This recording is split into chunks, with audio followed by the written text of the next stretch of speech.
જ્યારે નાના મોટા ઉદ્યોગ માટે કે વેપાર માટે આપણે સૌ એકઠા થયા હોઈએ ત્યારે આપણે સૌ જાણીએ છીએ કે અત્યારે સ્પર્ધા પણ ઘણી છે. It's a cut throat competition. સાથે સાથે નીતિમત્તા અને મૂલ્યો એના પણ ઘણા બધા પ્રશ્નો સમાજમાં, વેપારમાં અને સંબંધોમાં, વ્યક્તિગત અને પારિવારિક સામાજિક જીવનોમાં પણ ખૂબ જોવા મળે છે, જે એક હકીકત છે. પણ બહુ દૂરંદેશી વિચાર કરીએ અને વાસ્તવિકતાનો સ્વીકાર કરીએ તો એટલી એક વાત નક્કી અને ચોક્કસ છે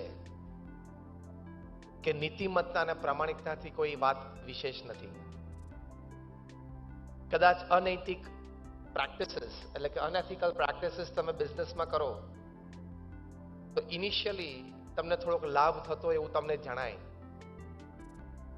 શરૂઆતમાં કદાચ કમાણી પણ ઝડપી થાય અને આપણી પ્રગતિ થતી હોય એવું આપણને દેખાય. પણ જે સનાતન સત્ય છે ને જે સનાતન સિદ્ધાંત છે એ છે કે by unethical practices nobody has grown and nobody will grow. અનૈતિક અને અપ્રામાણિક રીતિ રિવાજ જો વેપાર ધંધા નોકરીમાં આચરે અથવા સંબંધોમાં આચરે તો આજ સુધી કોઈએ પ્રગતિ કરી નથી અને પ્રગતિ કરશે પણ નહીં. અને કદાચ એ વ્યક્તિને એમ લાગે કે હું કંઈક પ્રગતિ કરું છું, એ શરૂઆતની થોડીક જણાય પણ લાંબા ગાળેમાં પ્રશ્ન થવાની 100% શક્યતા છે. કાંઈ પણ ખોટું કર્યું હોય આજે નહીં તો કાલે ને કાલે નહીં તો પરમ દિવસે એ બહાર આવે જ અને 73 વર્ષે પણ તિહાર જેલમાં જવું પડે, જે એક હકીકત છે. એટલે ખોટું કરેલું કોઈ દિવસ લાંબુ ચાલતું નથી. It is the principle. એ બિન વિવાદાસ્પદ વાત છે. અને તમે નૈતિકતા અને પ્રામાણિકતા, if you are wedded to norms, wedded to ethics, wedded to disciplines in life, એનું ફળ પણ ચોક્કસ મળે જ છે. ઇનિશિયલી પ્રગતિ ધીમી થતી હોય એવું દેખાય પણ લાંબા ગાળે એમાં નક્કરતા હોય છે, કારણ કે એનું ફાઉન્ડેશન સ્ટ્રોંગ હોય છે. ફાઉન્ડેશન જો સ્ટ્રોંગ કરવું હોય તો નીતિમત્તા અને પ્રામાણિકતા હંમેશા રાખજો. રોજ સેંકડો નવા ધંધા ખુલે છે અને સેંકડો ધંધા રોજ બંધ થાય છે. એ બંધ થવાના મુખ્ય કારણો તમે લો, એમાંનું પણ જો મુખ્ય કારણ હોય તો ક્યાંક અનૈતિકતા અને અપ્રામાણિકતા જ હશે. હું ઘણી વખત કહું છું કે પૃથ્વી ગોળ છે અને ગોળ હોય અને કોઈ ખૂણો ના હોય એટલે તમારું કરેલું કોઈ ખોટું એની પાસે સંઘરવાની કોઈ જગ્યા ના હોય. એ સિદ્ધાંત છે. પ્રમુખ સ્વામી મહારાજ આ સિદ્ધાંત બહુ સરસ રીતે સમજાવતા. એમના જીવનકાળ દરમિયાન બહુ જ નૈતિકતા અને પ્રામાણિકતાથી પ્રમુખ સ્વામી મહારાજે આ બીએપીએસ સંસ્થાને વિશ્વવ્યાપી બનાવી. હું જે સંસ્થામાંથી આવું છું એ બીએપીએસ સ્વામિનારાયણ સંસ્થા એક વિશ્વવ્યાપી સંસ્થા છે. આપણે અહીંયા જેટલા બેઠા છીએ ને, આપણા બધાનો વહીવટ વ્યવહાર ભેગા કરો એટલે આ સંસ્થાના 1% ના આવે, એટલી મોટી આ સંસ્થા છે. તમારામાંથી ઘણા બધા અક્ષરધામ જોયું હશે. Just rays your hands if you bin two Akshardham. Ahmedabad અથવા દિલ્હી બધાએ જોયું છે. એવા નાના મોટા 1200 મંદિરો કેમ્પસ પ્રમુખ સ્વામી મહારાજ એકલા હાથે ઉભા કર્યા અને એનું સફળ સંચાલન કર્યું.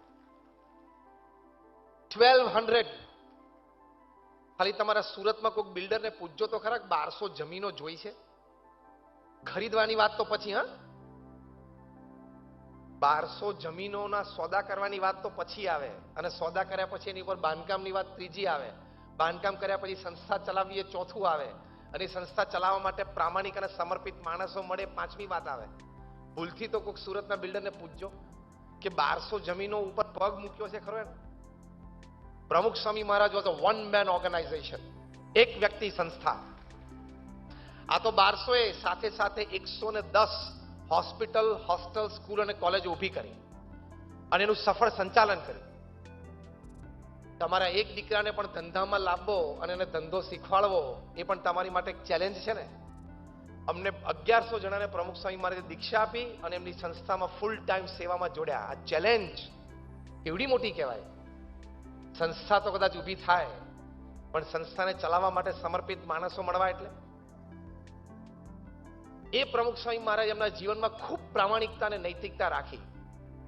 એટલે પોતે 5 ધોરણ ભણેલી વ્યક્તિ આજે આ બીએપીએસ સંસ્થાને યુનાઇટેડ નેશન્સ યુનોમાં અમારી પરમેનન્ટ સીટ છે ત્યાં સુધી પહોંચાડી દીધી.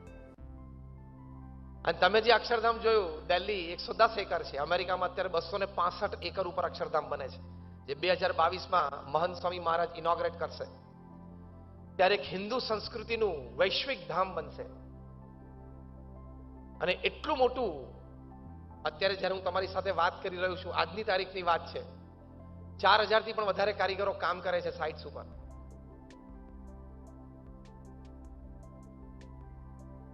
એવું જ મોટું અક્ષરધામ તુલ્ય કેમ્પસ અત્યારે જોહાનસબર્ગ સાઉથ આફ્રિકામાં બની રહ્યું છે. ત્રીજું સિડનીમાં ઓસ્ટ્રેલિયામાં બની રહ્યું છે. ચોથું તમે હમણાં 4-5 મહિના પહેલા સમાચાર વાંચ્યા હશે અને સાંભળ્યા હશે કે અબુધાબીના રાજાએ હિઝ હાઇનેસ શેખ ઝાયદ એમણે અમને બીએપીએસ સંસ્થાને 27 એકર જગ્યા દાનમાં ગિફ્ટમાં આપી કે તમે અક્ષરધામ તુલ્ય કેમ્પસ અહીં બનાવો મિડલ ઇસ્ટમાં. અને એ દુબઈ અબુધાબી એક્સપ્રેસ હાઈવે ઉપર, શેખ ઝાયદ હાઈવે ઉપર. અને આ પણ પ્રોજેક્ટ 3-4 વર્ષમાં પૂરો થશે એટલે 2 બહુ મોટી દુનિયા નજીક આવશે, 2 બહુ મોટી આઈડિયોલોજીસ એકબીજાને સમજી શકશે, 2 બહુ મોટા 2 ધર્મ એકબીજાથી નજીક આવશે. આવું કામ પૃથ્વી ઉપર કરવું, તમારે એક ફેક્ટરીઓને બીજી નાખવી હોય એટલે થોડા દિવસે તાર આવી જાય છે. એક ઓફિસ હોય ને બીજી ઓફિસ ખોલવી હોય તો, એક શોરૂમ હોય ને બીજો શોરૂમ ખોલવો હોય તો, ઇટ્સ અ ચેલેન્જ. અને if not challenge it is like impossible. એટલું મોટું તંત્ર થઈ જાય. પ્રમુખ સ્વામી મહારાજે એમના જીવનકાળ દરમિયાન 45 વર્ષ ગુરુ પદે રહ્યા અને આ કાર્ય કર્યું. 45 વર્ષમાં 1200 કેમ્પસ, એટલે દર વર્ષે 25 થી 28 કેમ્પસ આપ્યા. એટલે દર 2 અઠવાડિયે એક કેમ્પસ, દર 15 દિવસે એક જમીન ખરીદી જાય, લીગલી ક્લિયર થઈ જાય, પ્રોજેક્ટ બંધ થઈ જાય, ઉદ્ઘાટન થઈ જાય અને સમાજમાં રનિંગ થઈ જાય. Every 15th day. હવે તમને આ મેગઝીન ખબર પડી, હવે તમને વોલ્યુમ ખબર પડી. 45 વર્ષ સુધી કોઈ વ્યક્તિ દર 15મે દિવસે એક નવી ફેક્ટરી, નવી ઓફિસ ઊભી કરે એટલે છે કોઈ દુનિયામાં? પણ એમની પાછળની તાકાત એમની ભગવાન પ્રત્યેની શ્રદ્ધા, પણ આ નૈતિકતા અને પ્રામાણિકતા હતા. પ્રમુખ સ્વામી મહારાજને પૂછ્યું કે કયો વિચાર તમારા હૃદયમાં કાયમ રહે છે? એમણે કહ્યું કે જે વિચાર મને ક્યારેય નથી આવ્યો હું કહું. That was more interesting. એમણે કહ્યું કે કોઈનું પણ અહિત થાય એવો વિચાર મને જીવનમાં ક્યારેય નથી આવ્યો. આવી પ્રામાણિકતા, આટલી નૈતિકતા. 1987ની સાલમાં જ્યારે અમે દુષ્કાળમાં 4 મોટા કેટલ કેમ્પ ખોલેલા અને 12,000 ઢોરને અમે રાખેલા, એ વખતે પ્રમુખ સ્વામી મહારાજ અમને સંતોને સૂત્ર આપેલું કે અત્યારે મૂંગા પશુઓની સેવા એ ભગવાનની ભક્તિ છે. આ 1987ની વાત કરું છું, 30-32 વર્ષ પહેલા. 12,000 ઢોર અમારા કેટલ કેમ્પમાં નાની મોટી સહાયતા મળ્યા કરે. પ્રમુખ સ્વામી મહારાજ મુંબઈમાં હતા અને એક ધનાઢ્ય શ્રેષ્ઠીએ પ્રમુખ સ્વામી મહારાજને 1 લાખ રૂપિયાનો ચેક આપ્યો કે તમારા કેટલ કેમ્પ માટે મારું અનુદાન. પ્રેમથી એમની સેવા સ્વીકારીને પ્રમુખ સ્વામી મહારાજે કહ્યું કે તમને જો વાંધો ન હોય તો એક વાત કરું. પ્રમુખ સ્વામી મહારાજે કહ્યું કે હમણાં મને 3 દિવસ પહેલા એક પત્ર મળ્યો છે કે ભાવનગર જિલ્લામાં ગઢડા પાસે 5-6 જૈન ટ્રસ્ટીઓએ, શ્રેષ્ઠીઓએ ભેગા થઈને એક કેટલ કેમ્પ શરૂ કર્યો છે. એ લોકો પાસે 500-700 ઢોર છે. પત્રમાં એ લોકોએ લખ્યું કે અમે શરૂ તો કર્યો છે પણ અમારી પાસે અત્યારે પૈસા અને ઘાસ બંનેની ખેંચ છે, તો અનુકૂળતા તો કોઈ મદદરૂપ થજો. આટલી વાત કરીને પ્રમુખ સ્વામીએ શ્રેષ્ઠીને કહ્યું તમે આ 1 લાખ રૂપિયાનો ચેક એ સંસ્થાને પહોંચાડી દો, એમને અત્યારે જરૂર છે. શું પ્રામાણિકતાથી એમણે સમાજમાં કામ કર્યું છે. આજે પણ 1 લાખ રૂપિયાનો ચેક ડોનેશનમાં આવે તો આપણે મોટી રકમ ગણીએ છીએ. આ હું 32 વર્ષ પહેલાની વાત કરું છું. 32 વર્ષ પહેલા 1 લાખ રૂપિયાનો ચેક કોઈ ડોનેશનમાં આપે અને જરૂર હોય, કારણ કે એટલું મોટું કાર્ય ખોલીને આપણે બેઠા હોઈએ, છતાં તાત્કાલિક કોઈ બીજી સંસ્થાને જે અમારી સંસ્થા સાથે કોઈ સંબંધ નથી એક તરફ ડાયવર્ટ કર્યો, આ કેટલી મોટી ખાનદાની કહેવાય. આવી રીતે એમણે સમાજમાં કામ કર્યું છે. વિદ્યાનગરમાં રાણક ગર્લ્સ હોસ્ટેલ છે, એના રેનોવેશન માટે એચ.એમ. પટેલ સાહેબે પ્રમુખ સ્વામી મહારાજને વિનંતી કરી કે અમારી ગર્લ્સ હોસ્ટેલ છે, એટલે છોકરીઓની આ હોસ્ટેલ છે, એના રેનોવેશન માટે તમે સહાય કરો. પ્રમુખ સ્વામી મહારાજે આખી હોસ્ટેલ રેનોવેટ કરી આપી. એના ઉદ્ઘાટન સમારંભમાં એચ.એમ. પટેલ સાહેબને આશ્ચર્ય થયું કે સ્વામી તમે પણ તમારી સંસ્થા દાન અનુદાન ઉપર ચલાવો છો, અને પહેલી વાર હું આવો પ્રસંગ જોઉં છું કે જે સંસ્થા પોતે દાન ઉપર ચાલતી હોય એ સંસ્થા પાછું બીજાને દાન આપે. તમને આવો વિચાર કોણે આપ્યો? પ્રમુખ સ્વામી આંગળી ઊંચી કરી, ભગવાને આપ્યો છે. આ તમે તમને એક બે પ્રસંગ કયા. હમણાં જ અમને એક પ્રસંગની ખબર પડી, શાબુદ્દીનભાઈ રાઠોડ, બધાએ એમણે આપણે જોયા છે અને માણ્યા છે. એમણે એક પ્રસંગની વાત કરી કે 1972ની સાલમાં હું પ્રમુખ સ્વામી મહારાજ પાસે ગયો અને અમારા થાનમાં, એ મૂળ સુરેન્દ્રનગર પાસે થાન ગામના છે, અમારા થાન ગામમાં અમારે કન્યા વિદ્યાલય, કન્યા શાળા બાંધવી હતી. એની માટે અમારે 75,000 રૂપિયાની જરૂર હતી. આ હું 1972ની વાત કરું છું, અને 75,000 રૂપિયા. અમે પ્રમુખ સ્વામી મહારાજને કહ્યું કે ગામમાં અમારે કન્યા શાળા બાંધવી છે, તો અમારી તમે સહાય કરો. પ્રમુખ સ્વામી મહારાજે મને પૂછ્યું પ્લાન અને કેટલી રકમ. શાબુદ્દીનભાઈ રાઠોડ કે 75,000 રૂપિયાની આ કન્યા શાળા તૈયાર થાય. પ્રમુખ સ્વામી મહારાજ કે અમે આપી દેશું. પ્રમુખ સ્વામી મહારાજે આપી, અને આજે થાનમાં એ કન્યા શાળા ઊભી છે છેલ્લા 40 વર્ષથી. આવું તો કેટલું બધું કર્યું છે પ્રમુખ સ્વામી મહારાજે. હું તમને લિસ્ટ ગણો તો કાલ સવાર થઈ જાય.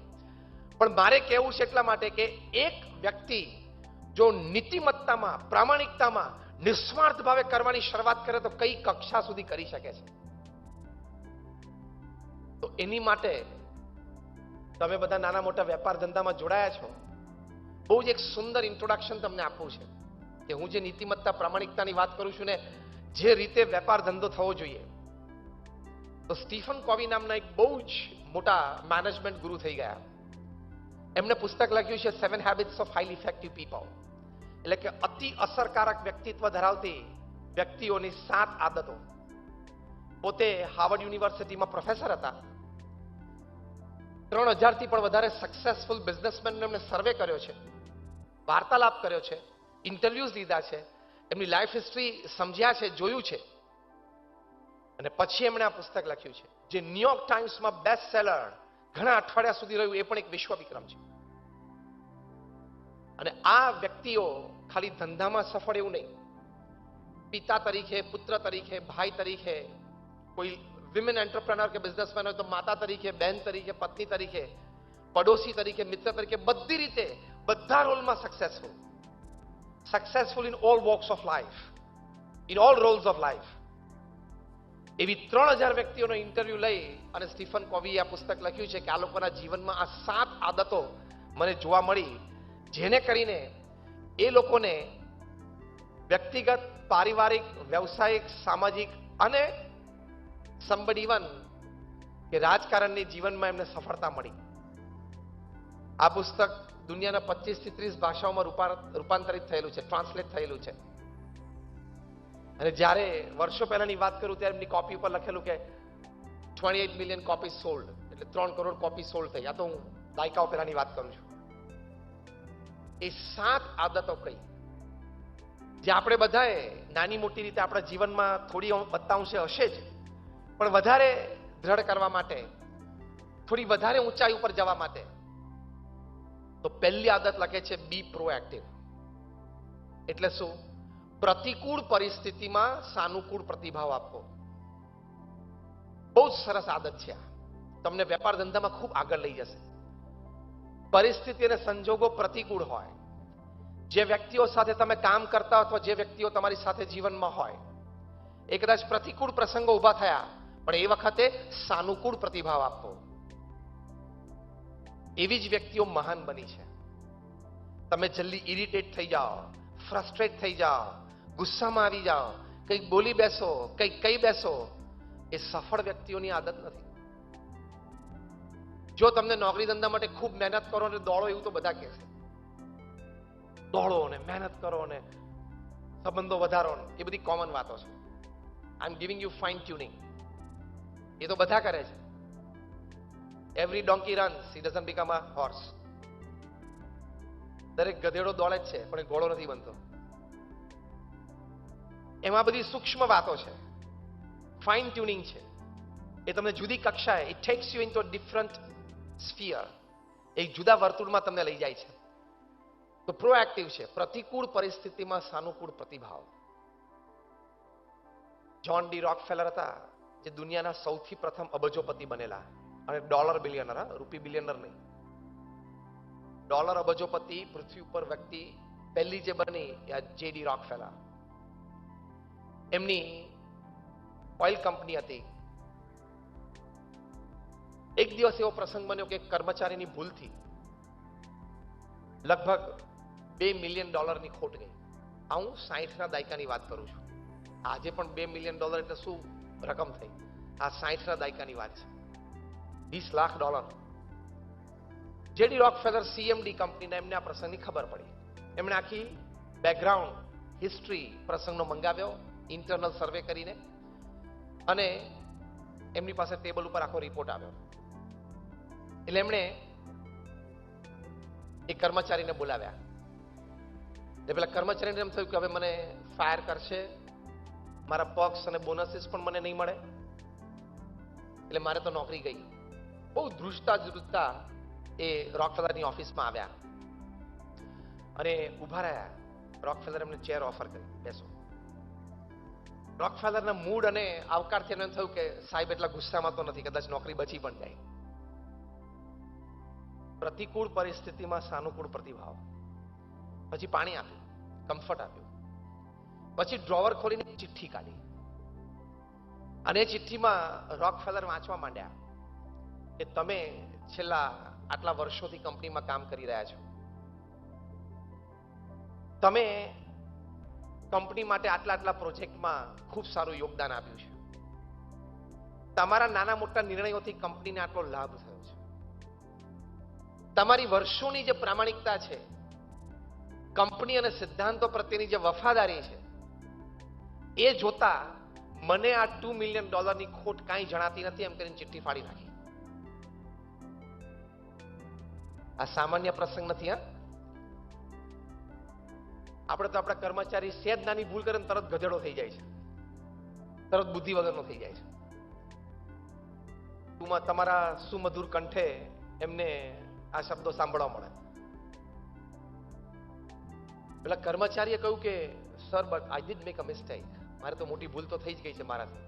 રોકફેલર કે હું જાણું છું, પણ તારો ઇતિહાસ જોતા આવી ભૂલ તો થઈ શકે છે, પણ તે ખૂબ સારું કામ કર્યું છે, એટલે you are given a chance. તને અમે એક ચાન્સ આપીએ છીએ કે તું આ ભૂલ સુધારી શકે, એટલે મેં તને પ્રમોશન આપવા માટે ઓફિસમાં બોલાવ્યો છે. હું તને આજે પ્રમોશન આપું છું, એક સ્ટેપ ઉપર લઈ જાઉં છું, જેથી તું વધારે અધિકારથી નિર્ણયો લઈ શક અને તને આ $2 મિલિયન ખોટ પૂરવાની તક જલ્દી મળે. આ તો અવાક થઈ ગયા કે હું તો એમ વિચારતો હતો કે મારી નોકરી જશે, મારા જે કંઈ ગ્રેજ્યુએટી હશે, પ્રોવિડન્ટ ફંડ હશે, બીજું ત્રીજું જે પણ હશે બધું જશે. મને તો પ્રમોશન આપ્યું સાહેબ. અને પ્રૂવડ ઇટ. એમને પ્રમોશન મળ્યું પછી ઇતિહાસના ગ્રંથોમાં લખાયેલું છે કે એમણે 1 કે 1.5 વર્ષમાં નિર્ણયો લીધા, નવા પ્રોજેક્ટ લાવ્યા કંપની માટે, અને $2 મિલિયન 1.5 વર્ષની વ્યાજ સાથેની ખાત પૂરી કરી આપી. અને રિટાયર થયા ત્યાં સુધી એક વફાદાર વ્યક્તિ સાથે કંપનીમાં રહ્યા. આવા પ્રસંગો છે દુનિયામાં. તમે નોકરી, ધંધો, વેપાર નાના મોટા કરો છો, પણ આવા પ્રસંગો વાંચવા અને વિચારવા તો લોંગ ટાઈમ રિલેશનશિપ્સ, તમારા ભાગીદારો સાથે કે કર્મચારીઓ સાથે લાંબા સમયના સંબંધો રહેશે. કંપની મોટી છે પણ એક ક્રેડિટ છે, પણ વિઝિટરને તમે 5 માણસની ઓળખાણ કરાવો કે આ મારી સાથે 30 વર્ષથી છે, આ મારી સાથે 25 વર્ષથી છે, આ મારા બાપુજીના વખતથી હું કંપનીમાં જોડાયો ત્યારથી 40 વર્ષથી છે, એવા 5 માણસથી તમે વિઝિટરને ઓળખાણ કરાવો ને, એ તમારી કંપનીના રેવન્યુ કરતા મોટી ક્રેડિટ છે. પણ that happens by these values, proactivity. પ્રતિકૂળ પરિસ્થિતિમાં સાનુકૂળ પ્રતિભાવ. નાના નાના પ્રસંગ બનતા હોય એમાં પણ હંમેશા પોઝિટિવ રહેવું, સામેવાળાને અનુકૂળ થવું, બેસ્ટ રસ્તો જેમાં હું સચવાઈ જાઉં, સામેવાળો વ્યક્તિ સચવાઈ જાય, પરિસ્થિતિ સચવાઈ જાય, એવું જ વિચારવું. આણે ખોટું કર્યું છે ને હવે દંડ થવો જ જોઈએ, એવું નહીં. હું સચવાઈ જાઉં, વ્યક્તિ સચવાઈ જાય, પરિસ્થિતિ સચવાઈ જાય અને આપણા બધાનું સારું દેખાય, એવો વિચાર હંમેશા કરવો, તો ખૂબ પ્રગતિ થશે. This is called proactivity. એટલે કોઈ વાતનું ખોટું ના લગાડવું, કોઈ વાતના શબ્દો મનમાં ધારી ના લેવા. એટલે કદાચ કોઈ બોલી ગયું તો બહુ લાંબુ વિચારવાનું નહીં. તે દિવસે પેલા આમ કહ્યું તો હવે હું યાદ રાખવાનો, હવે ટાઈમ મળશે એટલે હું એને સંભળાવીશ. તું તારું મગજ બગાડે છે. Forget it. તારે કેટલી મોટી પ્રગતિ કરવાની છે, તું એ રસ્તા પર ચાલવા માંડ ને. અમે ત્યાં દિલ્હી અક્ષરધામમાં બહુ જ ફર્સ્ટ સ્ટેપ ઉપર અક્ષરધામમાં તમે જાઓ ત્યાં પરિક્રમામાં ખૂબ સુંદર એલિફન્ટ સ્ટોરીઝ મૂકી છે, હાથીની બધી વાર્તાઓ, જેમાંથી માણસે બહુ શીખવાનું છે. એમાં એક વાર્તા આ છે કે હાથી ચાલ્યો જાય છે અને પાછળ ઘણા બધા કૂતરા બસે છે. હાથી કોઈ કૂતરાની સામે જોતો નથી, એની મસ્તીમાં ચાલ્યો જાય છે. એમાં કોકના અભિપ્રાય ઉપર શું જીવવાનું? If you leave, even if you consider somebody's opinions for you in negative terms, you will never progress. લોકો તો બોલવાના જ છે, એટલે આપણે હંમેશા પોઝિટિવ રહેવું. બહુ જૂની વાર્તા છે પણ હકીકત છે. શિવજી, પાર્વતીજી અને એમનો પોઠિયો ચાલતા જતા હતા. તો પહેલા ગામમાં આવે ને તો એક જણો કે બે જણા મૂરખ છે, પોઠિયો આટલો મોટો છે, બે જણા ઉપર બેસવું જોઈએ ને, ચાલવાની તકલીફ શું કામ લેવી? બે જણા બેઠા. બીજું ગામ આવીને તો એક જણો એક બોલ્યો કે આ પોઠિયા ઉપર બે દયા આવે છે, બે જણા ચડી જાય છે, સવારી કરે છે. કે પછી શિવજીને એમ થયું કે હવે બે જણા ઉતરશું પાછું ત્રીજા ગામમાં લોકો આવું જ બોલશે. એટલે શિવજીએ પાર્વતીને કહ્યું તમે બેસો તો હું ઉતરીને ચાલું. તો ત્રીજું ગામ આવ્યું ત્યાં કોઈક જણે કીધું કે આને કઈ શરમ છે, એનો ધણી ચાલે છે, એના બેઠી છે. તે પાર્વતીજી નીચે ઉતર્યા, શિવજી પોઠિયા ઉપર બેઠા. તે ચોથું ગામ આવ્યું તો કે આને જરાય શરમ છે, એની પત્નીને ચલાવે છે અને પોતે ઉપર બેઠો. શિવજી કે હવે આપણે બધી પરિસ્થિતિમાંથી પસાર થાય, હવે આપણે જેમ ચાલવું એમ ચાલો.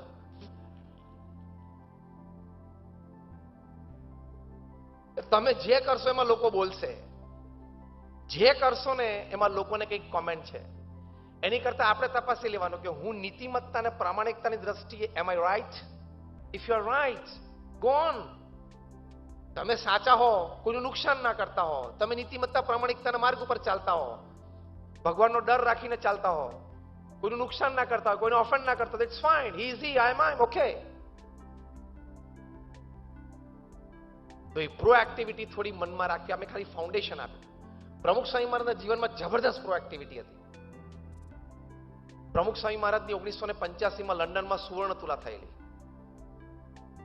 એલી પેલેસ સ્ટેડિયમ પર પેક્ડ 45,000નું સ્ટેડિયમ હતું અને પ્રમુખ સ્વામી મહારાજને સોનાથી તોલેલા.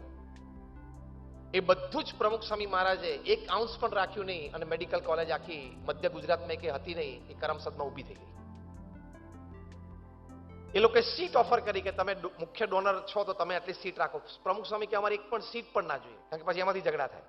10 સીટ રાખે, 5 સીટ રાખે તો પછી એના એડમિશનના ઝઘડા, એ પણ ન રાખે. એટલે નો અધર ઇન્વોલ્વમેન્ટ.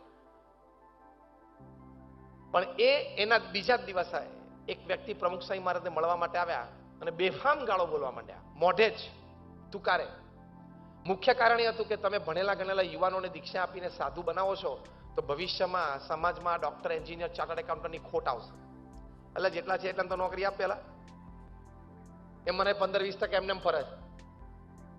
એટલે ક્યાં તારા દીકરાને દીક્ષા આપી? યેટ હી કન્ટિન્યુ. પ્રમુખ સ્વામી મહારાજ એક શબ્દ ના બોલ્યા, કારણ કે જાણે કે આ અજ્ઞાન અવસ્થામાં બોલે છે. હવે સમજાવીને એનો કોઈ અર્થ નથી. અત્યારે બોલશું તો સાંભળશે નહીં. પ્રમુખ સ્વામી મહારાજ મૌન રહ્યા. અડધો પોણો કલાક પેલી વ્યક્તિ બોલી, પછી ચૂપ રહી. પ્રમુખ સ્વામી ઘડિયાળ સામે જોયું, રાતના 8:15 વાગેલા. બાજુમાં ઉભેલા અમારા એક સંત, જેમને વારે વારે અમને રોકવાનો પ્રયત્ન કરેલો, પણ પ્રમુખ સ્વામી મહારાજ એમને કહ્યું ભલે બોલી લેવા દો. એ સંતે પ્રમુખ સ્વામી મહારાજે કહ્યું કે જમવાનો સમય થઈ ગયો છે, ભાઈને જમાડીને મોકલજો. એમ કરીને ગોળ વળી અંદર જતા રહ્યા. શું સ્ટેબિલિટી કહેવાય! અને આપણને તો કોઈ ત્રીજો વ્યક્તિ કે ને, તમને ખબર છે ગુજરાતી ભાષામાં સૌથી ભયંકર શબ્દ? તને ખબર પડી? આ સૌથી ભયંકર શબ્દો છે ગુજરાતી ભાષામાં. તને ખબર પડી? તમે કહો મને ખબર નથી પડી, મને નથી ખબર. ખબર પડી હોય તોય ના પાડે, જે કઈ વધારે માહિતી મળે. આ તમે બધા હસો છો કે મેં તો કહો, આ બધી વાસ્તવિકતા છે ને. અને પછી એવા જ ડેન્જરસ બીજા શબ્દો કયા આ ચાલુ વાતમાં? કે હું તને કહું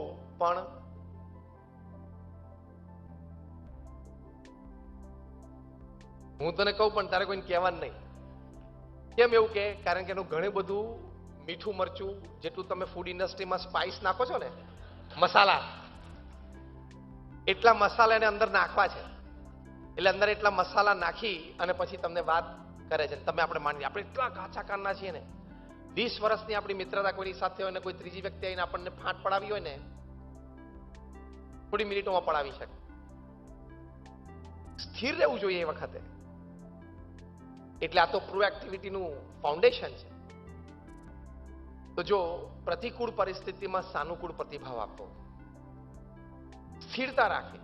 ગાંધીનગર અક્ષરધામ ઉપર 2024 સપ્ટેમ્બરે આતંકવાદી હુમલો થયેલો. 2 આતંકવાદીઓ આવીને ઘણી તારાજી સર્જેલી. એ વખતે દિલ્હી અક્ષરધામનું કામ પૂરજોશમાં ચાલુ હતું, હાફ વે. કોઈ પણ વ્યક્તિને છે ને એકવાર વિચાર આવી જાય કે છેક ઉત્તરથી ગુજરાત સુધી આતંકવાદીઓ આવી ગયા તો આ તો દિલ્હી તો રસ્તામાં આવશે. પણ પ્રમુખ સ્વામી મહારાજે દિલ્હી અક્ષરધામનું કામ અટકાવ્યું નહીં. પ્રમુખ સ્વામી મહારાજે એ વિચાર રાખ્યો કે એ લોકો એની વૃત્તિ અને એના વિચાર પ્રમાણે વર્તે છે. આપણે તો સમાજને આપવું છે, આપણે કોઈના રોક્યા શું કામ રોકાઈએ? આપણે આપણું કામ ચાલુ રાખવાનું. પ્રોએક્ટિવિટી. જે વ્યક્તિને પ્રોએક્ટિવિટી એટલે પ્રતિકૂળ પરિસ્થિતિમાં સાનુકૂળ પ્રતિભાવ આપવાની આદત હોય ને, એ વ્યક્તિ કોઈ દિવસ મૂંઝાય નહીં, ગભરાય નહીં, પાછો ના પડે. જેટલી વાર પડે ને એટલી વાર ઉભો થાય. એ હિંમત આવી જાય. ખોટ જાય તો એટલું જ વિચારવાનું કે મેં મારા તરફથી સાચું, સારું અને પ્રામાણિક મહેનત કરી છે તો પછી પ્રારબ્ધની વાત છે. તમે સાચી ને સારી ને પ્રામાણિક મહેનત ન કરી હોય તો તમને પ્રશ્ન છે. સાચી, સારી અને પ્રામાણિક મહેનત કરી હોય તો તમને કોઈ પ્રશ્ન જ નથી. તો પ્રોએક્ટિવિટી, પ્રતિકૂળ પરિસ્થિતિમાં સાનુકૂળ પ્રતિભાવ. બીજી આદત લખે છે begin with the end in mind. કે તમે કોઈ પણ વેપાર ધંધાની રિલેશનશિપ્સની શરૂઆત કરો, begin with the end in mind. એટલે કે તમે શરૂઆત કરો પહેલા અંતિમ નતીજો શું આવી શકે છે અને શું મારે લાવવો છે એનો ચોક્કસ વિચાર કરવો. અંતિમ નતીજો શું આવી શકે છે અને શું લાવવો છે એનો ચોક્કસ વિચાર કરવો. કે આ રસ્તે હું ચાલ્યો એ અહીં પૂરો થાય છે અથવા તો મને અહીં લઈ જશે. કોઈના કહેવાથી, કોઈની વાત સાંભળવાથી તમે ગમે તે એક નાનો મોટો ધંધો શરૂ કરી દો, પૂરો સર્વે કર્યા વગર તમે શરૂ કરો. ઘણા બધાને આ પ્રશ્ન છે કે ઉત્સાહ અને ઉમંગમાં કોકે સારી વાતો કરી દીધી એટલે ધંધો ચાલુ કરી દીધો અને પછી પ્રશ્નો. તો પ્રોપર માર્કેટ સર્વે સિવાય તમે કરો તો પ્રશ્નો આવવાના જ છે. સંજોગ અને પરિસ્થિતિને જાણ્યા વગર તમે કરો તો આવવાના જ છે. સંજોગ અને પરિસ્થિતિને પણ તમારે જાણવી પડે. Begin with the end in mind. આ સેકન્ડ હેબિટ સ્ટીફન કોવી લખે છે. મંદીનું વાતાવરણ હોય, ધારો કે અત્યારે છે, તો ઘણી વાત વિચારવી પડે ને. અને મંદીનું તો એવું છે ને, દર 8, 10, 12 વર્ષે દરેક દેશેમાંથી પસાર થવું જ પડે છે.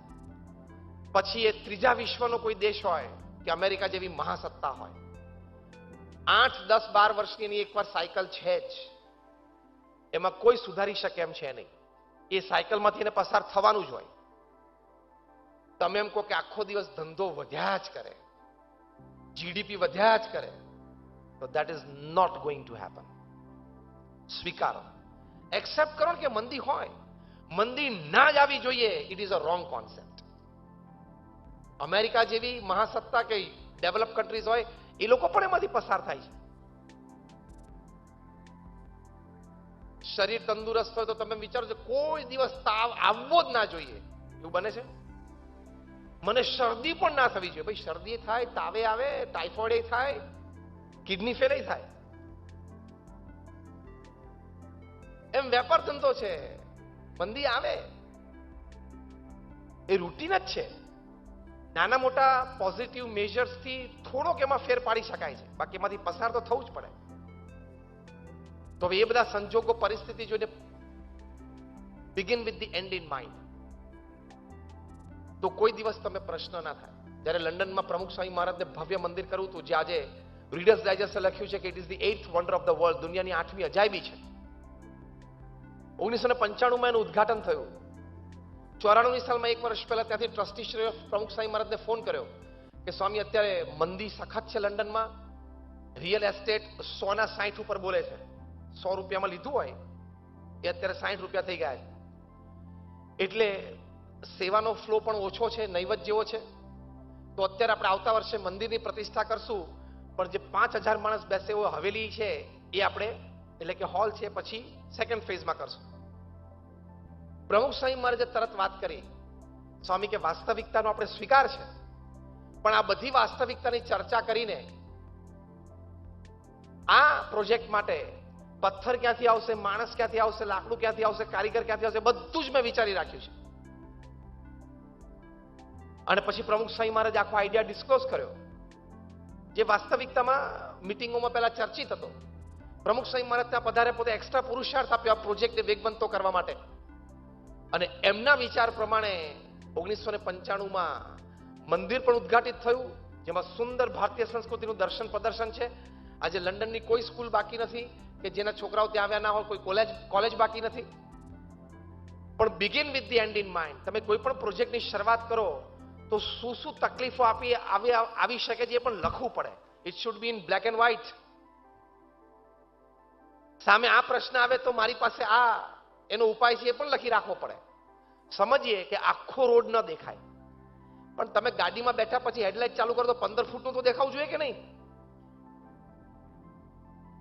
15 ફૂટ લાઇટ ચાલુ કર્યા વગર તમે ગાડી ચલાવો તો એક્સિડન્ટ થાય કે નહીં?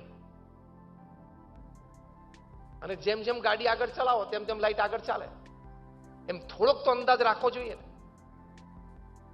મારા ભત્રીજાને અને મારા કાકાને અને મારા બનેવીને આ ધંધામાંથી લાભ તો આપણે ધંધામાં જોડી જઈએ, પણ હવે એને અમુક પ્રકારના સંબંધો છે, અમુક જગ્યાથી એને પ્રોક્યોરમેન્ટ છે, અમુક અનડિસ્ક્લોઝ લિંક્સ છે એ તને ખબર નથી. થોડોક તો ઓવરઓલ વ્યૂ, ટોપ વ્યૂ આપણને પ્રોજેક્ટનો હોવો જ જોઈએ. આ બીજી આદત છે. ત્રીજી વાત લખી છે, putting first things first, priority. જે પહેલું કરવાનું છે પહેલું કરવાનું, જે અગત્યનું છે એને પ્રધાનતા આપવાની છે. નોર્મલી આપણે કેવા માઇન્ડસેટથી ઓફિસમાં ટેવાયેલા છે, જે સહેલું કામ હોય ને ફટાફટ પહેલું પતાવી દઈએ. તમે ઘણા બધા બેઠા છો, ફેથફુલી હું તમને એક પ્રશ્ન પૂછું છું, how many of you make a to do list in the morning? સવારે ઉઠીને તમે ઓફિસ જાઓ તો તમે પહેલા ટુ ડુ લિસ્ટ બનાવો કે આજે મારે આ કામ કરવાના છે. એનું એક જુદું લિસ્ટ રોજ સવારે બને. આગલા દિવસનું કામ બાકી હોય એ પણ ફરી વખત આજે લખવાનું. એવું ફેથફુલી કરતા હોય, છાતી પર હાથ મૂકીને આંગળી ઊંચી કરો. જો ગણીને 10 જણા નથી. પછી બપોરે યાદ, ઓ યાર પેલું સવારે 10 વાગે રહી ગયું, હા પતી ગયું. એટલે ટુ ડુ લિસ્ટમાં પણ ટાઈમ પ્રમાણે લખવાનું કે સવારે 10 થી 15 ની વચ્ચે મારે ફોન કરવાનો જ છે. સવારે 10:30 આ મુલાકાત છે જ. પછી 10:45 થી 11:15 અડધો કલાક દરમિયાન આ એક 10 મિનિટની આ મીટિંગ છે, આ બંને જણાને બોલાવી લેવાના છે ને આને ફોન કરવાનો છે. એવું as it is word to word લખવું પડે, ચિઠ્ઠી પ્રમાણે ચાલીને ટીક કરતા રહેવું પડે, તો તમારે પ્રાયોરિટી લિસ્ટ સેટ થાય. નહીં તો મેં કહ્યું એમ બપોરે સાંજે ખબર પડે પેલું સવાર રહી ગયું, પેલું પતાવી દીધું હોત તો સારું હતું, પેલો ફોન રહી ગયો. તમે સારી જગ્યાએ ઓફિસમાં બેસીને તમે જો કોઈક દિવસ કોઈકને ફોન ઉપર એવો જવાબ આપો કે સોરી રહી ગયું, ફિનિશ, યુ આર ગોન. અગત્યના કામ જીવનમાં પહેલા થવા જ જોઈએ, દિવસમાં પણ પહેલા થવા જ જોઈએ. તો જ ટોન સેટ થાય, રિધમ સેટ થાય અને રિઝલ્ટ આવે. Putting first things first. તમને આશ્ચર્ય થશે કે પ્રમુખ સ્વામી મહારાજ એમના જીવનમાં પ્રાયોરિટાઇઝ કેવી રીતે કર્યું. પ્રમુખ સ્વામી મહારાજ ગુરુપદે આવ્યા ત્યારે એમની ઉંમર 51 વર્ષની હતી. હવે તે વખતે તો ઘણા બધા લોકોને એ ઉંમરે રિટાયરમેન્ટના વિચારો શરૂ થઈ ગયા. He started his guru career at the age of 51. હવે એમણે એમના જીવનનું પ્લાનિંગ કેટલું સરસ કર્યું. એ જાણતા હતા કે ભવિષ્યમાં આવા મોટા સંસ્કાર કેન્દ્રો, આટલી બધી સમાજ સેવા સંસ્થાઓ મારે ઊભી કરવી છે, તો એની માટે પહેલા મારે લોકો સુધી પહોંચવું પડશે. શ્રી પ્રમુખ સ્વામી મહારાજ પ્લાનિંગ ઓફ લાઈફ. જન સમુદાય સુધી મારે પહોંચવું પડશે. લોકોને ભગવાન સ્વામિનારાયણના સિદ્ધાંતો અને વિચારોમાં પ્રતીતિ આવે એ પહેલા મારે કરવું પડશે. તો 1971માં 51 વર્ષની ઉંમરથી 1981 61 વર્ષની ઉંમર સુધી, આમ તો 90 સુધી, પણ આ દશકામાં તો પ્રમુખ સ્વામી મહારાજે જબરજસ્ત વિચરણ કર્યું. દિવસના 8-8, 10-10 ગામ, દિવસની 60-70, 100 પધરામણીઓ. તમને આશ્ચર્ય થશે કે પ્રમુખ સ્વામી મહારાજ એમના જીવનકાળ દરમિયાન 18,000 ગામડાઓમાં જાતે ગયા છે. જાતે, હા, ફિઝિકલી. અને રાત્રે 12 ને 1 વાગે, 2 વાગે ગામોમાં પહોંચ્યા હોય. એટલો પરિશ્રમ એમને લીધો છે. દુનિયાના 60 દેશોમાં ગયા. લોકો એમને પત્ર લખતા પોતાના પારિવારિક વ્યક્તિગત પ્રશ્નો માટે. એવા 7.5 લાખ પત્રો પ્રમુખ સ્વામી મહારાજે વાંચ્યા અને એનો ઉત્તર આપ્યો છે. એટલે રોજના 45 વર્ષની એવરેજ ગણીએ તો 70 ઇનકમિંગ લેટર્સ એન્ડ આન્સર્સ. તમે સોમવારે સવારે તમારી ઓફિસમાં જાઓ અને તમારી ઓફિસનો મેલ બોક્સ ખોલો અને એમાં તમારે 15 મેલનો જવાબ લંચ પહેલા આપવાનો હોય તો શું થાય? એમનેમ ગાંડા થઈ જાઓ. રોજ 70 પત્રો વાંચવાના અને એનો ઉત્તર લખવાનો. એક દિવસ જો પ્રમુખ સાહેબ મહારાજના અટેન્ડ કરતો નેક્સ્ટ ડે 140 લેટર્સ. આટલો પ્રચંડ પુરુષાર્થ પણ પ્લાનિંગ સાથે કર્યું તો બધું જ થઈ શક્યું. 1971 થી 1981 સુધી પ્રમુખ સાહેબ મહારાજે સખત વિચરણ કર્યું. જન સમુદાય બહુ મોટા સંખ્યામાં એમની સાથે જોડાયો, સંસ્થા સાથે જોડાયો. 81 થી 91 ની વચ્ચે ભગવાન સ્વામિનારાયણ દ્વિશતાબ્દી મહોત્સવ, ગુણાતીતાન દ્વિશતાબ્દી મહોત્સવ, યુવા મહોત્સવ, બાલ મહોત્સવ ખૂબ મોટા પાયે કર્યા. એટલે આ 71 થી 81 માં બધાનો જે જનસંપર્ક થયેલો એમાં સમર્પિત વર્ગ ઉભો થયો, એના દ્વારા મોટા ઉત્સવો થયા અને એ ઉત્સવો દ્વારા આમ સમાજમાં પ્રમુખ સ્વામી મહારાજની એક અમીટ છાપ અને 1991 થી એમણે સંસ્થાઓ બાંધવાની શરૂઆત કરી. એ પહેલા કોક પ્રસંગ બનતા હતા, પણ પ્રમુખ સ્વામી મહારાજે જેટલી સંસ્થાઓ ઊભી કરી, એટલે કે સંસ્કાર કેન્દ્રો, મંદિરો, હોસ્પિટલ, હોસ્ટેલ, સ્કૂલ, હોસ્પિટલ, એમાં 70% થી પણ વધારે 91 થી 2015 ની વચ્ચે ઊભી કરી દીધી. કારણ કે આ બેકગ્રાઉન્ડ આવી ગયું ને. Plan it out. એમાં નાની શરૂઆત. સોમવારે સવારે ઉઠીને નક્કી કરી નાખજો કે આ સમયે ઓફિસ પહોંચીશ અને આવતા 25 વર્ષ સુધી એ સમયે તમે ઓફિસમાં હોવા જ જોઈએ. એક નાનું વાક્ય ખબર પડી, આ તમારી પ્રગતિનું બહુ મોટું કારણ છે. કાલ રાત્રે પેલો ટીવી શો જોયો અને કાલ રાત્રે ઇન્ટરનેટ ઉપર બહુ ચેટિંગ થયું ને પેલા ફ્રેન્ડનો વોટ્સએપ ને લાંબુ ચાલ્યું. મજા નથી આવતી, પછી મોડે જશું, પતી ગયું. તને ક્યારેય મજા નહીં આવે. ફલી નરીમાન કેટલા મોટા સિનિયર સુપ્રીમ કોર્ટના સોલિસિટર કહેવાય. એમના જીવનમાં 45 વર્ષ સુધી સવારે 8 વાગે નરીમન પોઈન્ટ ઉપર મુંબઈમાં એમની ઓફિસમાં બેસી ગયા. સરદાર વલ્લભભાઈ પટેલ લંડનમાં ભણતા ત્યારે રાત્રે લાઇબ્રેરીમાં વાંચવા જતા. એ લાઇબ્રેરીમાં એમની ખુરશી ઉપર બેસે એટલે લાઇબ્રેરિયન 8 ઉપર કાંટો મૂકી દે, 8 વાગ્યા હશે. આવી નિયમિતતાથી એક દાડો 9 વાગે જાય, એક દાડો 10 વાગે જાય, એક દાડો 11 વાગે જાય. રસ્તામાં પાછો પેલો કોઈ ફ્રેન્ડ મળી જાય, પેલી મોટરસાઇકલ ઉભી, અમે જોઈએ છીએ રોડ ઉપર, પછી ઉપર કોઈ જોડે વાતો કરે તો કશું કામનું નહીં. પ્રાયોરિટી ટાઈમની હોવી. If you respect time, time will respect you. તમે સમયને માન આપો તો સમય તમને માન આપશે જ. બધા મહાપુરુષો એમના જીવનમાં સમયને ખૂબ માન આપ્યું છે. પ્રાયોરિટી.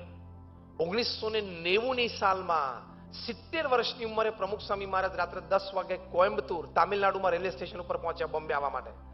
તે વખતે તો મોબાઈલ ફોન હતા જ નહીં, કોઈ નેટ સર્વિસીસ હતી નહીં 1990માં કે રેલવેનો શેડ્યુલ તમને ખબર પડે. રેલવે સ્ટેશન ઉપર પહોંચ્યા પછી ખબર પડી ટ્રેન તો 1.5-2 કલાક લેટ છે, કે પાછું જવું પાછું આવવાનું કંઈ પોસાયું નહોતું. રાત્રે 10 થી 12 70 વર્ષની ઉંમરે કોયમ્બતુર રેલવે સ્ટેશન ઉપર પ્રમુખ સ્વામી મહારાજ સ્ટ્રીટ લાઇટના અજવાળા ઉપર લગભગ 40 પત્રો વાંચ્યા અને ઉત્તર લખી નાખ્યા. આ મહાપુરુષોની દિનચર્યા હોય છે. they know how to prioritize their work.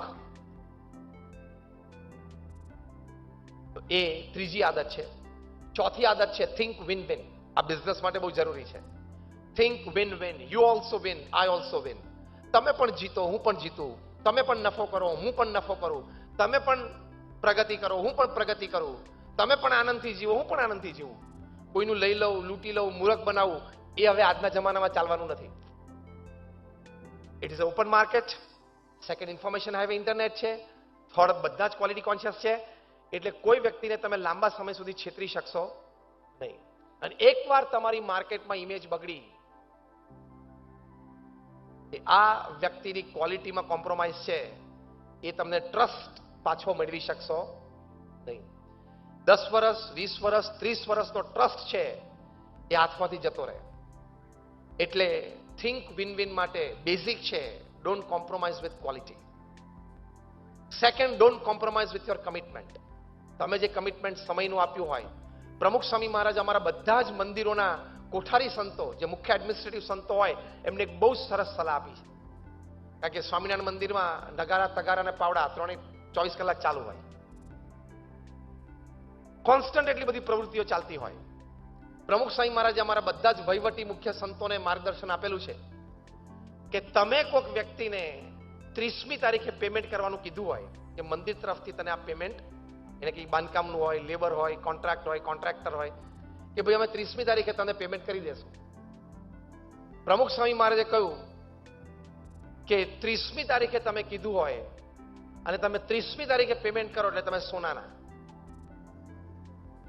29મી તારીખે સામેથી ફોન કરીને કહ્યું હોય કે તારી પેમેન્ટ થઈ ગયું છે, આવીને લઈ જા અથવા તો મોકલાવી દો, એટલે તમે હીરાના. અને એક જ દિવસ લેટ થાય ને 31મી તમે પેમેન્ટ કરો અથવા તો 31મી એનો ફોન આવે એટલે તમે પિત્તળના.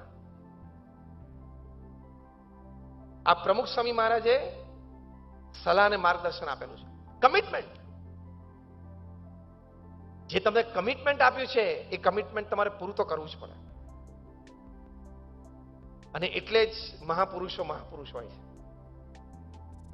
આ તો કમિટમેન્ટની ડેટ હોય 2 દિવસ જતા પેલો સામેથી ફોન કરે તો ઉપાડે નહીં. અને ઉપાડ તો જુઠ્ઠું બોલે કે સોરી હું જયપુર છું ને હમણાં 2 દિવસ પછી આવું. જયપુરની વરાછામાં જ આટા મારસ. જયપુર ક્યાંથી પહોંચી ગયો તું રાતોરાત? પછી પેલો કે હું તમારી ઓફિસની બહાર જ ઉભો છું, કાચમાંથી તમે દેખાવશો. See what I mean to say is, ખૂબ આગળ વધવું હોય ને તો કોઈ દિવસ આવા ખોટા વિચારો કરવા નહીં. Think win win. એ પણ જીતે, હું પણ જીતું, એનું પણ કામ ચાલે, મારું પણ ચાલે. તો ક્વોલિટી કોન્શિયસ રહીને કમિટમેન્ટ રાખશો તો પ્રગતિ થશે. થિંક વિન વિનમાં આ જ 2 મુદ્દા યાદ રાખવાના, ક્વોલિટી કોન્શિયસનેસ એન્ડ કમિટમેન્ટ. સમજી લેવાનું કે આપણા જેવા ધંધો કરનારા બીજા લાખ માણસ છે. એકવાર ક્વોલિટીમાં અને કમિટમેન્ટમાં જો કોમ્પ્રોમાઇઝ આવ્યું ને તો એ પાર્ટીને તમારા જેવા બીજા 10 ઓપ્શન છે, તરત બીજું સિલેક્ટ કરી લેશે. હા કે ના? અનુભવ થાય છે કે નહીં? You have to. એટલે એ કમિટમેન્ટની વાત છે. Think win win. હું પણ જીતું, એ પણ જીતે. 5મી આદત સ્ટીફન કોવી લખે છે, seek first to understand and then to be understood. પહેલા તમે સામેવાળી વ્યક્તિને સમજવાનો પ્રયત્ન કરો કે કેમ આવું બોલે છે, એ કેમ આવું વર્તન કરે છે. આપણે શું વિચારીએ છીએ એને આવું બોલવું જ ના જોઈએ, એને આવું વર્તન કરવું જ ના જોઈએ. ઓકે, ન કરવું જોઈએ. તું પહેલા શાંતિથી અને પીડતાથી, મેચ્યોરિટીથી શાંતિથી બેસીને વિચાર કે આ વ્યક્તિ કેમ આવું બોલે છે, આ વ્યક્તિ કેમ આવું વર્તન કરે છે. એવું તું એક ઇન્ટ્રોસ્પેક્શન તો કર. એટલો સ્પેસ અને ટાઈમ તો તારી જાતને આપ. જો આ એક વાત બધા સમજે ને તો ઘણા બધા પ્રશ્નોનું સમાધાન એમાં રહેલું છે. ઘરમાં એક જણો બોલવા માંડે એટલે બાકીના 3 જણા બૂમો પાડવા માંડે છે. કારણ કે એક તો બધા ભરાયેલા હોય કેટલા દાડાના, અને આને કંઈક કહેવું હોય, આને આને કંઈક કહેવું હોય, આને કંઈક કહેવું હોય. એમાં સાસુઓના પ્રશ્નમાં તો મેજર 2 અહીં સુધી ભરાયેલા હોય.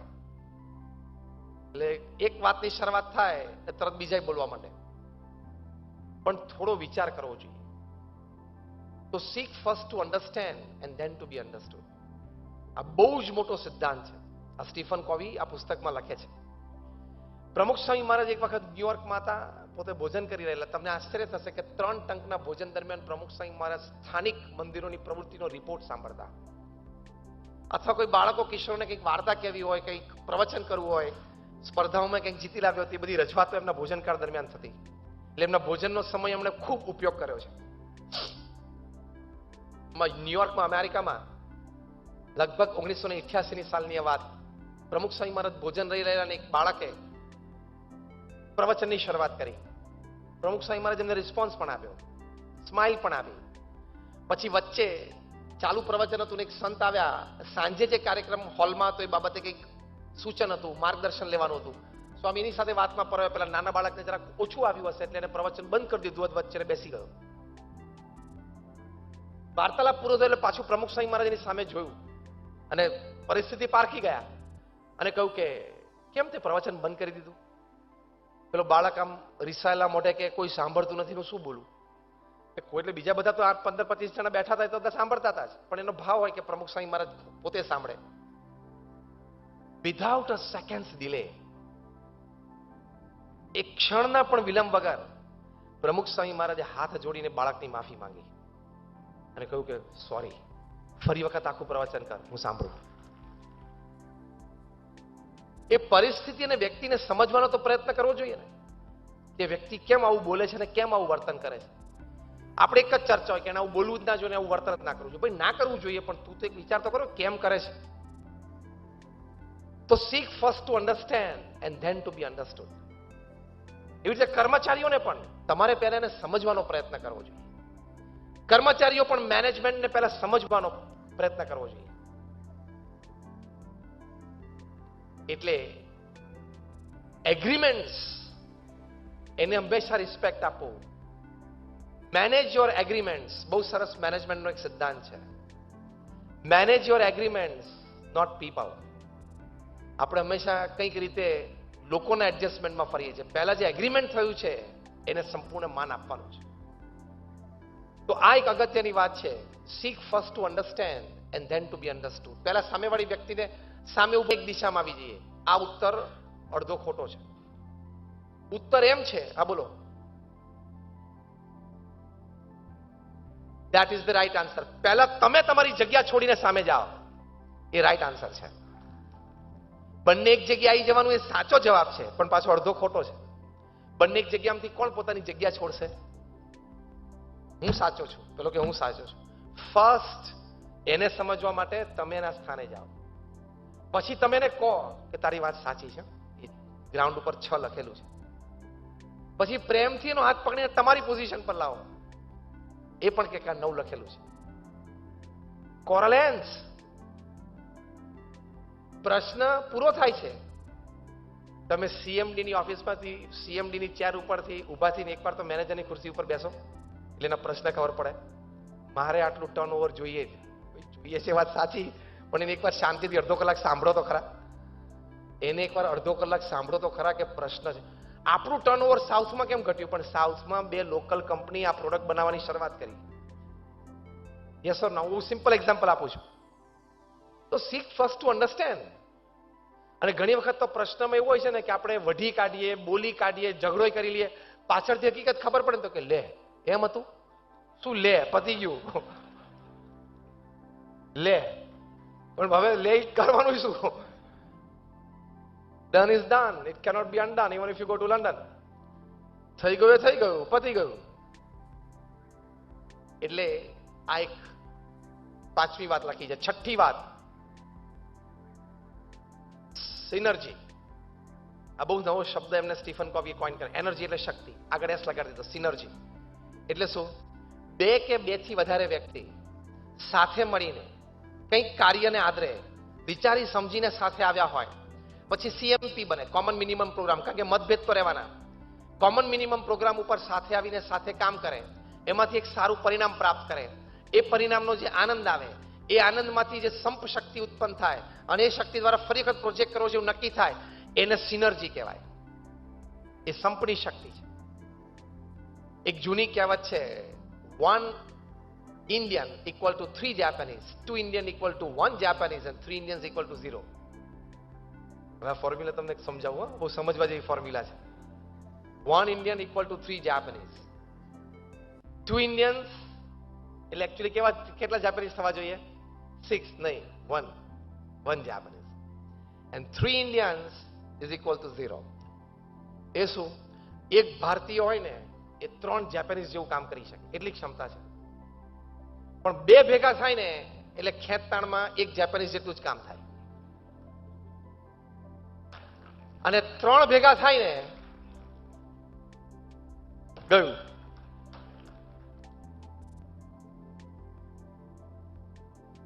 ક્રેબ્સ આવે છે ને, એક વખત ઇન્ડિયાથી એક્સપોર્ટ થતા હતા Europe as meat. Live crabs હતા. શિપમાં બધા કન્ટેનર્સ મૂક્યા. તે વખતે આવા મોટા containers, I am talking of many decades back. પેલા કન્ટેનર્સમાં જારમાં મૂક્યા અને શિપ તો ગઈ અરબી સમુદ્રમાં. બીજે દિવસે પેલા સેલરને ખબર પડી, કારણ મેં ઢાંકણા ઢાંકેલા જ નથી. તેને એમ કે બધા જ ક્રેબ્સ એમાંથી આમ ચડી અને દરિયામાં બધા પાણીમાં ડૂબકી મારી દીધી હશે. બધા ખાલી થઈ ગયા છે. મારે તો આ ધક્કો થશે, ફેરો થશે અને બહુ મોટી ખોટ જશે. તો નજીક જઈને જોયું ને તો એ બધા ભરેલા જ હતા. એક ક્રેબ બહાર જ નહીં નીકળેલું. ભરેલા હતા છેક ઉપર સુધી. હા, પછી એને આશ્ચર્ય થયું કે આવું બને નહીં. એટલે થોડી વાર ઉભા રહીને એમણે ત્યાં જોયું તો એક ક્રેબ છે ને આમ ચડી અને બહાર નીકળવાનો પ્રયત્ન કરે ને, ત્યાં પાછળથી બીજો ક્રેબ એનો પગ ખેંચે. એટલે આમ બધા અંદર છે, તું કેમ બહાર નીકળે? તું શું કામ બહાર નીકળે? બધા અંદર છીએ ને. એટલે પછી ખબર પડી કે આ ઇન્ડિયન ક્રેપ્સ છે ને, નાકનું ખુલ્લું રહ્યું ને બહાર નહીં નીકળે.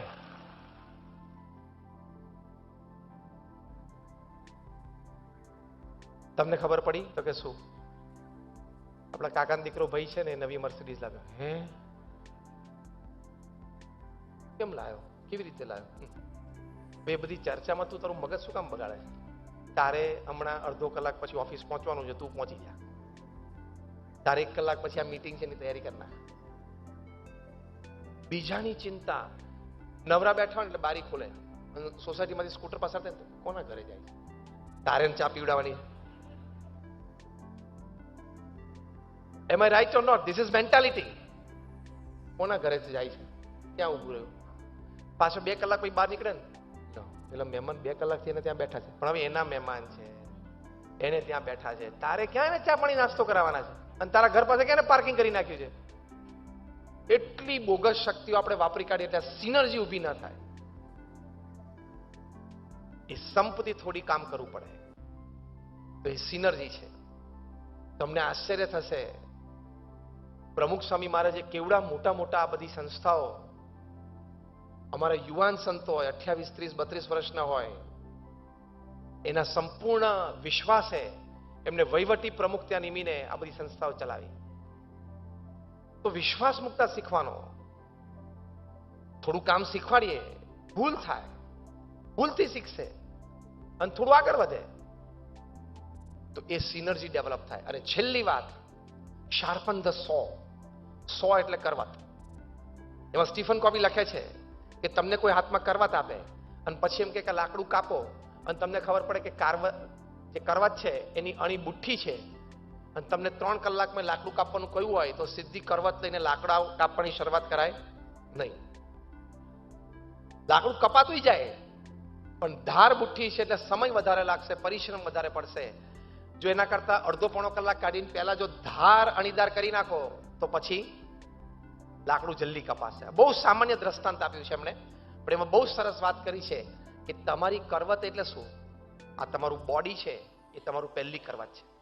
તો વ્યાયામ દ્વારા, આરામ દ્વારા, સારા ખોરાક દ્વારા, સારા વિચારો દ્વારા તમે તમારા શરીરને તંદુરસ્ત રાખો. એ તમારી પહેલી કરવત છે ને કામ અને સંબંધોમાં. બીજી કરવત તમારું માનસ છે, તમારા વિચારો છે. તો વિચારો સવડા રાખવા, ઊંચા રાખવા અને પવિત્ર રાખવા. આ 3 વાત યાદ રાખવાની. વિચારો સવડા રાખવા, ઊંચા રાખવા અને પવિત્ર રાખવા, એ બીજી કરવત છે. ત્રીજું તમારા ઇમોશન્સ છે, આપણું હૃદય છે, આપણી ભાવનાઓ છે. તે ભાવનાઓ પણ શુદ્ધ અને પવિત્ર રાખવી. ચોથું એમને લખ્યું છે આ સમાજ છે, તો તમારા સંબંધો પણ તમારે સારા રાખવા. સ્ટીફન કોવી બહુ સરસ સલાહ આપે છે. આપણે આ છેલ્લી 5 મિનિટમાં આપણે આ પ્રવચન પૂરું કરીએ છીએ. બહુ સરસ સલાહ આપે છે કે સમાજમાં ક્યારેય કોઈ વ્યક્તિ સાથે સંબંધો બગાડવા નહીં. આપણા જૂના વડીલો આપણને કહેવત શીખવાડતા, સંગ્રેલો સાપ પણ કામ લાગે. એટલે કે કોઈ પણ સંબંધ બગાડવા નહીં. સંબંધ બગાડતા પહેલા તો 1,00,000 વાર વિચાર કરો. તમને આશ્ચર્ય થશે કે ઇતિહાસ, અત્યારે વિષય જુદો છે એટલે હું એ વાત વર્ણન નથી કરતો, પણ કેવા મોટા મોટા માણસોને એના જીવનમાં બહુ જ નાના માણસની કટોકટીમાં જરૂર પડી છે. એ મદદ જો એ નાના માણસે તે વખતે ન કરી હોત તો આને બહુ જ મોટી ખોટ આવત. એટલે કયો નાનો માણસ તમને ક્યારે શું મદદરૂપ થઈ શકે એનો આપણને અંદાજ જ નથી. એટલે દરેક સાથે હળતા મળતા રહેવું આ એક સોનેરી સલાહ છે. કદાચ કોકની સાથે આપણને ઓછું ફાવતું એવું બને, કોકની સાથે સાવ ઓછું ફાવતું હોય તો એ ખાલી હાય હેલોના સંબંધ રાખવાના, ગુડ મોર્નિંગના સંબંધ રાખવાના. પણ કોઈના પ્રત્યે મોઢું તો બગાડવું જ નહીં. કારણ કે બીજી પણ એક હકીકત છે, ક્યારે નાનો માણસ તમારાથી મોટો થઈને બની જશે ને એ પણ તમને ખબર નહીં પડે અને તમારે એમની ગરજ પડશે. આ હું પ્રોફેશનલી પણ તમને ટીચ કરું છું કે don't spoil relations with anybody. આપણે આપણો રસ્તો કાઢી લેવાનો. કદાચ એ વ્યક્તિ સાથે ન ફાવતું હોય તો સમય ઓછો આપવાનો, એ વ્યક્તિ સાથે લાંબો સંબંધ નહીં, લાંબો ધંધો નહીં, આપણે માર્ગ બીજો શોધી લેવાનો. પણ એ વ્યક્તિ વિશે ખરાબ બોલવું નહીં અને એને ગાળ દેવી નહીં. અને ત્રીજી વ્યક્તિ પાસે પણ કઈ એ વ્યક્તિ વિશે ચર્ચા ના કરવી, નેગેટિવ. સમજી રાખજો, તમે જે નેગેટિવ વાતો કોઈ વ્યક્તિ વિશે ત્રીજી વ્યક્તિને કરો છો, એ વ્યક્તિ જે સાંભળનાર છે તમારી ગમે તેટલી કોન્ફિડન્ટ વ્યક્તિ હોય ને, પણ ધ વર્લ્ડ ઇઝ રાઉન્ડ, એ વાત એ વ્યક્તિ સુધી પહોંચશે ને પહોંચશે જ. તમે એમ કહો કે મારો જીગરજાન મિત્ર છે, મારી માટે જાન આપી દે, એને પણ તમે કોઈક ત્રીજી વ્યક્તિની ખાનગી વાત કરી હશે ને, એ પણ કોઈક દિવસ ત્યાં જઈને કહેશે તને ખબર પડી પણ તારે કોઈને કહેવાનું નહીં, તો હું કહું એમ કહીને કઈ આવશે. પૃથ્વી ગોળ છે એટલે બધું ગોળ ગોળ ફરી જાય છે સાંજ પડે, બધા સમાચાર, બધી વાત, અને સંબંધો બગડશે. એટલે શાર્પન ધ સોમાં physical, mental, emotional loyalty, honesty એ હંમેશા રાખવી જ. તો આ 7 વાતથી સ્ટીફન કોવી લખે છે કે તમે મહેનત તો કરો જ છો, પણ એમાં નીતિમત્તા અને પ્રામાણિકતા રાખીને આ 7 મુદ્દા સાથે ચાલશો તો ચોક્કસ તમારી મોટી પ્રગતિ થશે. છેલ્લો પ્રસંગ કહીને પૂરું કરું. સ્ટીફન કોવી બહુ જ સરસ એક પ્રસંગ અંદર લખે છે કે એકવાર એક જહાજ છે એ દરિયામાં જતું હતું અને નજીકમાં કિનારા પર ત્યાં થોભવાનું હતું. જહાજના કેપ્ટનને દૂર એક લાઇટ દેખાણી, એટલે એમણે સિગ્નલ મોકલ્યું કે please get out of my way, મારા રસ્તામાંથી તમે આ બાજુ પર જતા રહો. ત્યાંથી સિગ્નલ આપ્યું. કેમ ભાઈ? એટલે આ કેપ્ટને કહ્યું કે મારો આ રસ્તો છે, તમે દૂર થાઓ, મને મેરીટાઈમ બોર્ડ એને મને આ રસ્તો આપેલો છે. જેમ આપણે રોડ ઉપર રસ્તા આપેલો એમ ફ્લાઇટને પણ હવામાં એને રસ્તો આપેલો, એ ગમે ત્યાં પાયલટ ઉડાડી ના શકે. એને કહ્યું હોય કે આ જ આલ્ટિટ્યુડ, આ જ હાઇટ ઉપર અને આ જ એંગલે તારે પ્લેન ઉડાડવાનું છે, એમાંથી જરાય વિચલિત ન થઈ શકે. સહેજ પણ વિચલિત થાય એટલે રડારમાં ખબર પડે એની નોકરી જાય જ. એમ દરિયામાં જહાજોને પણ એમ ના હોય કે આટલો મોટો દરિયો છે આપણે ગમે ત્યાં તરીએ, એવું ના હોય. જહાજ લઈ જઈએ, એનો જહાજનો રૂટ, ડિરેક્શન ફિક્સ જ હોય, અને થોડું આગુ પાછું કરવા જાય મોમ્બાસાને બદલે આ બાજુ પહોંચી જાય, સાઉથ આફ્રિકા પહોંચી જાય. એટલે આને કહ્યું મને આ રૂટ આપેલો છે. તો સામેથી સિગ્નલ આવ્યું તમારે રૂટ બદલવો પડશે. તો કેપ્ટન છે ફ્રસ્ટ્રેટ થઈ ગયા. હુ આર યુ? તું કોણ છું? તું મને કે રસ્તો બદલ? મને આ રસ્તો મેરીટાઈમ બોર્ડે આપેલો છે. ત્યારે સામેથી કહ્યું કે who are you to tell me? તમે કોણ છો કે તમે મને આવું કહો છો? ત્યારે આને કહ્યું કે હું તો શિપનો કેપ્ટન છું. ત્યારે સામેથી કહ્યું કે હું દીવાદાંડી છું. આ સ્ટીફન કોવીએ બહુ સરસ પ્રસંગ લખ્યો છે. દીવાદાંડી ખસે નહીં, તમારે ખસવું પડે. એમ સિદ્ધાંત, નીતિમત્તા એ ખસશે નહીં, તારે એને એડજસ્ટ થવું પડશે, તો તારું શોભશે, સારું લાગશે અને પ્રગતિ થશે. એ દીવાદાંડી છે. Principles remain principles. You can change or reform the process. પદ્ધતિ તમે કામની બદલી શકો છો, સિદ્ધાંત બદલી શકતા નથી. જેમ ગણિતના ટીચરોએ ભણાવવાની રીત બદલે, પણ 1+1 તો હંમેશા 2 જ રહે. એમ નીતિમત્તા અને પ્રામાણિકતા, એથિક્સ બિઝનેસમાં બદલાતા નથી. આપણે એને એડજસ્ટ થઈ જવાનું, તો જ આપણું શોભશે, નહીં તો શોભશે નહીં.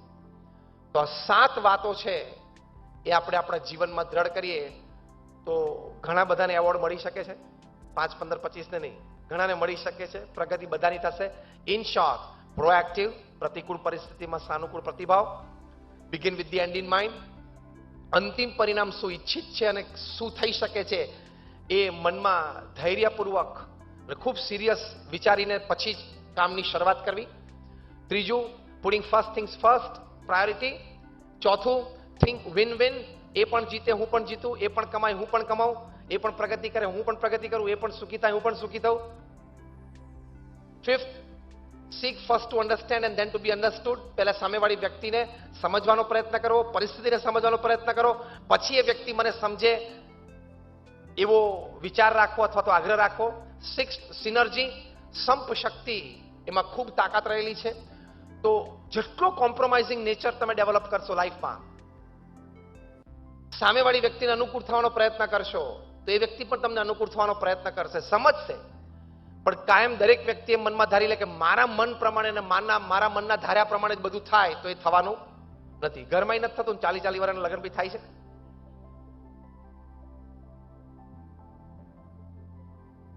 તો કોમ્પ્રોમાઇઝિંગ નેચર રાખો. Life is compromise, life is adjustment. જીવન કોમ્પ્રોમાઇઝ અને એડજસ્ટમેન્ટ જ છે. 40% તમારા મન પ્રમાણે બધી વાતો થશે, બાકી 30%માં તમારે ઘણી એનર્જી મૂકશો ત્યારે તમારું ધાર્યું થોડુંક થશે, બીજા 20% કામ બગડશે, છેલ્લા 10% હેવી લોસ આવશે. કોમ્પ્રોમાઇઝ અને એડજસ્ટમેન્ટ. અને 7મી વાત, શાર્પન યોર સો. એટલે ફિઝિકલ એટલે આ બોડી, એટલે આપણું માનવ શરીર, આપણું મેન્ટલ એટલે આપણું માનસ, અને આપણું અંતર ઇમોશન એટલે આપણી ભાવનાઓ એ સારા, સાચા, ઊંચા અને પવિત્ર રાખવા. તો આ 7 વાતોથી આ 3000 સક્સેસફુલ થયા જીવનમાં.